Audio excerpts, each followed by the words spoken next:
जय माता दी दोस्तों इस वीडियो में हम आपको बताना चाहते हैं कि नवरात्रि के आखिरी दिन में आपको माता रानी की किस प्रकार पूजा करनी है।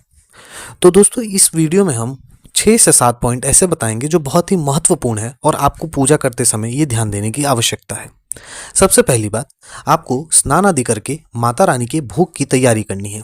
भोग में आपको काले चने, हलवा, पूड़ी बनाना है।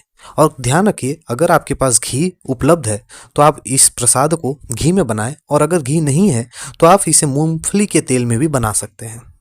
दूसरी बात, आपको माता रानी के चौकी की हल्की फुल्की साफ सफाई करनी है, और ध्यान रखें आपने जो कलश की स्थापना की है वो उस समय हिल न जाए।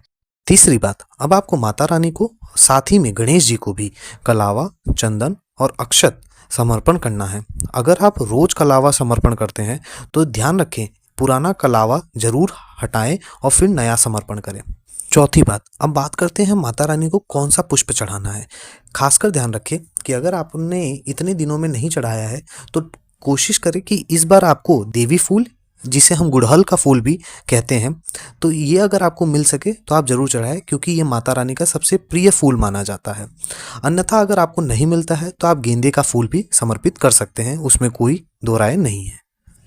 अब आपको माता रानी को भोग के साथ पान का पत्ता, उस पान के पत्ते में 2 फूल वाले लवंग चढ़ाने हैं, सुपारी, हरी इलायची, साथ में पान का बेड़ा बना के रख दीजिए। अब एक आखिरी बात है जो काफ़ी ज़रूरी है, आप पूजा करते समय दक्षिणा माता को अवश्य चढ़ाएं, क्योंकि ये दक्षिणा जो आप चढ़ाते हैं या माता रानी को ये बता रहे हैं कि अगर हमसे कोई कमी हो गई है तो ये दक्षिणा उस कमी को पूरा करने के लिए सहयोगी बने।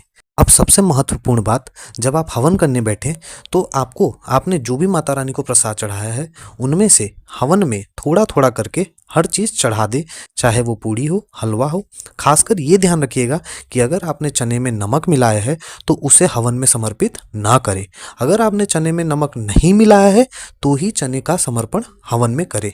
तो यही कुछ बहुत ज़रूरी बातें थी जो आपको इस आखिरी दिन में ध्यान देनी है। जय माता दी।